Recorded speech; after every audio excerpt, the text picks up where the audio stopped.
Hello everybody, I feel like I owe you guys kind of a special video. I haven't been able to do one of these in a while, but figured I'm home from college for a couple weeks. Try to crank out some special videos for you guys, so what nothing better to do than a Jimmie Johnson Diecast collection, specifically the 164s. So without further ado, here we go.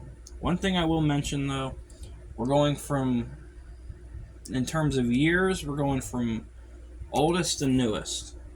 So we're going to be starting off obviously in 98, and we're going to be working our way up to now. So first up, I figured, here's a good introduction. His first Busch Series start is 1998 Kingsford 59 Monte Carlo. Next up, we're going to continue in the Busch Series for the next couple of cars. We're going to be in his 2001 Excedrin PM Busch Series Monte Carlo. Then we have his 2001 Excedrin Cooling Pads Monte Carlo. And the last one of the Busch Series cars from 2001, we have his 2001 Excedrin Red Monte Carlo. Now we go into his Cup career from now, except for a few outliers. We have his 2001 first start, the Power of Pride with the red number. Okay, next up we have his second start. We have his 2001 Power of Pride white number. Okay, now we move into his official full-time rookie season. We have his 2002 Lowe's Primary. This is the Racing Champions version. Alright, now we have the same thing, except it's the Winner Circle version. Then finally, we have the Team Caliber version of that car. Staying in his rookie season for the next two cars, we have his 2002 Power of Pride car that he ran at the Charlotte races. And our first Elite... Actually, it's our first and only Elite. We have his 2002 Looney Tunes car that he ran at Richmond for the Rock and Roll 400. Alright, now we head into 2003. We have his 2003 Lowe's Signature Paint car that he ran at the Pepsi 400 that year at Daytona. I like this. It's the SpongeBob one. We'll see that again a little bit later, though. Keeping with the theme of 2003, we have his Power of Pride car that he ran at Charlotte. This is the last Power of Pride car that he ran. So, now we have 2004. We have his Busch Series car that he ran at Charlotte. This is the Lowe's Signature Series again, but it's the SpongeBob car. Then we have his 2004 Cup Series Primary. Now we have his 2007, I believe, his 2007 Lowe's Primary. I don't have anything from 06 or 05 yet. I'm still trying to work on that, though. Okay, my mistake. That was not his last Power of Pride. We have his 2007 Coke 600 car, and this will be our last Gen 4 that we will see. Jumping up one more year ahead, we will have... Actually, 2 more years ahead, we'll have his 2009 Championship Raced version. Now we have his 2010 Patriotic that he ran at the 600 at Charlotte. We have his 2011 Cobalt Tools car, one of my favorites personally. Now we have his 2012 Cobalt Tools car he ran at Darlington for his 200th win for Hendrick. Now we have his 2013 Monsters Build and Grow car that he ran at Dover. Now we have his 2014 Lowe's Spring car that he ran at Martinsville. His 2014 Cobalt Tools Dover win. Now we have the regular Lowe's from when they switched over back to the blue. We have this playoff markings version. Then rounding out 2014, we have his Texas win. Again, forgive me if a little bit of these are beat up. Some of these are pretty old. Some of these have gotten off of eBay as well, so they might not be in the best condition.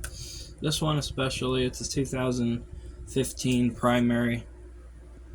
And the first one of these that I have, his Jimmie Johnson Foundation car that he ran in 2015 at Pocono. Now we have his 2016 Lowe's Red Vest that he ran at Charlotte. And we have 3 special edition cars coming up.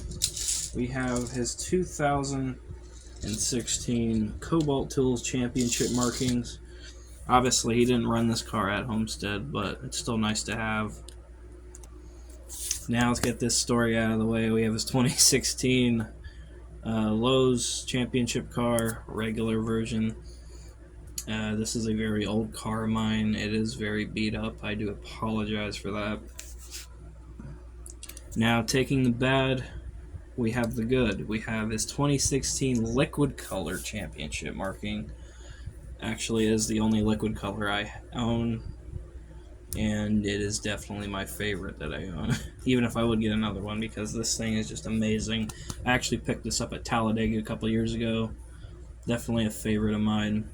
Never knew they made a liquid color of this until I spotted it at Talladega. Got it for $12, which I don't know if that's a steal or if that's like more than what I should have paid for it, but whatever it is, I definitely really love this car.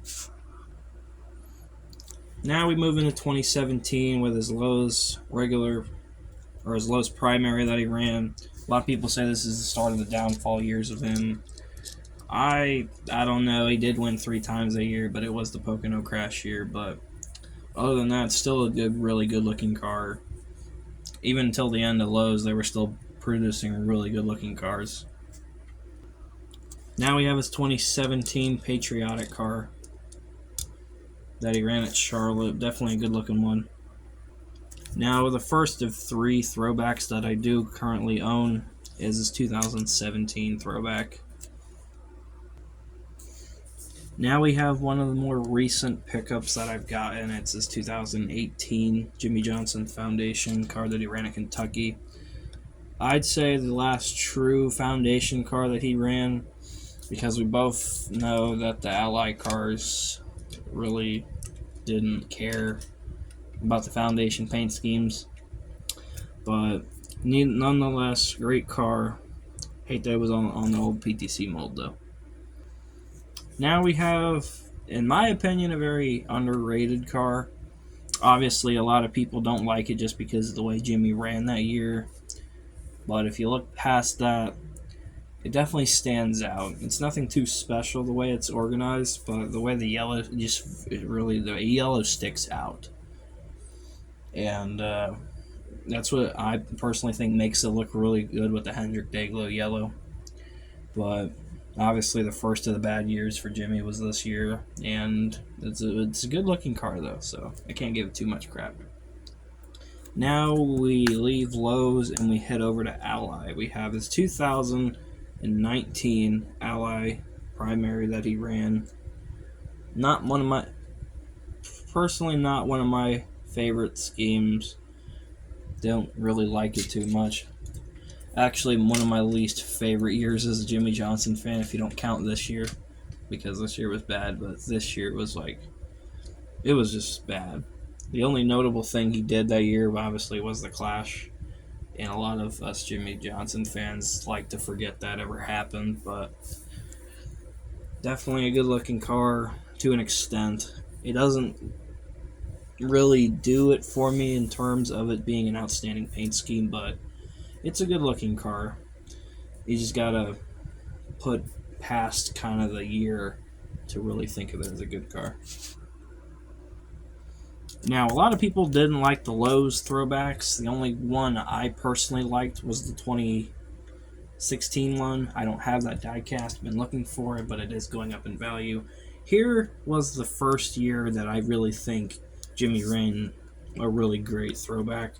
It was his 2019 throwback he ran at Darlington to one of his old trucks that he ran in the 90s. Definitely a really good looking car. Now we head into his final year, and I say that with quotation marks because obviously, as you know now, it's not his final year, but I still like to consider it a final year because it was his final full-time year.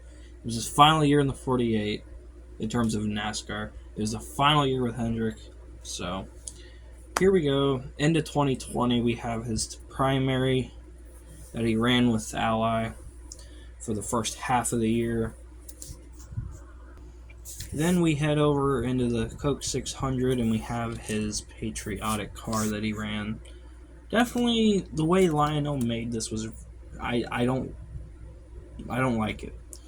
Obviously, if you've seen the 124, you notice that the way they do the bolts on the side, like the things that look like a zipper, obviously it shouldn't look like a zipper. It's supposed to just be dots, but the way they made it on the 164 looks terrible. Honestly ruins the car for me, just because it's a great looking car, but the way Lionel made it makes it look worse than what it is. Now we have his ally Jimmie Johnson Foundation car, the Fueling Futures, with the Chevy accessories logo, or the Chevy Heritage sticker, my mistake. And yeah, a lot of people don't like this one just because it's lazy. Because if they're saying it was a foundation paint scheme, it's just Ally removing half of the design on the back and just slapping his logo there. But I guess it works. Honestly, it's not my favorite. Only reason I ended up picking it up was because I wanted to get every car he ran that year. Now we head on to an odd one. We have this 2020 All-Star race car when they had the numbers slid back. Obviously, it doesn't work the way they handled it there. The way they do it now is much better. Obviously, a lot of people wish they would move them back to the door, but that's a different topic. But the way they handled it that race is just bad. A lot of people didn't try with the stickers. The way they made the paint schemes, they didn't really try too much. Here's another example. Ally basically just swapped the logo and the number. So, but it gets the job done. Now we head on to my favorite car from that year, his rally car. Obviously, a lot of people thought that he was having bad luck that year, so he ended up switching over to the white car. And kind of similar to the way it did in 2014, how midway through the year they went back to the blue because the white was unlucky. This year they went from the black to the white because they thought the black car was unlucky. But honestly, it just works the way they did it. Definitely a great paint scheme.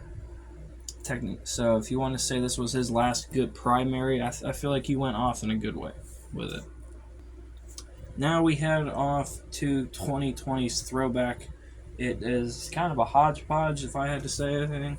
Not in a bad way, though. The way they have the top of it looking like a petty car and the side of it looking like obviously an Earnhardt car, it does work. I really like. My favorite part's obviously the roof, the way they did the number. They got the 48 font looking like a petty car, and that is a kind of ironic how that would kind of turn out to be a precursor prediction for a little bit later down the line. But definitely not a bad throwback to end off his career. Then we head to Las Vegas for the playoff race. It was his Danny Coker inspired car that he ran, and obviously nothing too special. It definitely is a good looking car, and it's kind of something cool that they did for that one race. I love that they're still doing it for Bowman, but definitely something interesting. Not my favorite. Not bad, though. I don't hate it. Now we head on to Texas that year with the Lefty car. A lot of people know the story. Lefty, a designer, was getting bullied for a car that he made, and actually involving Jimmie Johnson. Hendrick heard of it. They told Lefty they wanted him to design a car, and this is what he came up with. Kind of really neat. It's like a lightning bolt design, and honestly, the way he made this, it just looks really good. I would definitely give the props to Lefty. He's a good designer. I suggest you check him out. And definitely a good car for that year as well. Now here's a special one. He ran this in Martinsville. Now the reason why it's special to me, if you see the HendrickCars.com logo, like right there, my name's actually under the com part of that logo, because they were having a thing where you could sign your name on the online site, and you got on their car. I got to put my name on there. I need to get the 124 version of this to see if I can see my name on there, because if I can, that'll definitely be something amazing to do. But obviously, it's a special car. I was on Juniors as well, so I don't have that though. I will have to eventually get that. But it's pretty cool to have my name on a Jimmie Johnson car, as in being my favorite driver and all. Now, his quote-unquote final ride that he ran at Phoenix. His silver chrome car. This is the raced version of this car, and it's definitely a very good-looking one. I don't know what it is, and Hendrick drivers and running silver cars is their last one. I know Gordon did it. I know Jimmie obviously did it. But it works. It's a really good-looking car. A great send-off. Ended up finishing 5th that day. One thing I needed to get is I need to get the passing of the torch set, because from what I've noticed, there is slight graphical details that are different on that one versus this one. And I do need to get the Blue Cross Blue Shield one, which is basically the rally car, but with different stickers, but it's not something I'm on my high priority list at the moment. Now, he has retired from the Cup Series. We look on to a different era, starting off with his 2018, no, not 2018, where'd I get that from? His 2021 Indy car that he ran at the Indianapolis Motor Speedway road course, his blue steel car.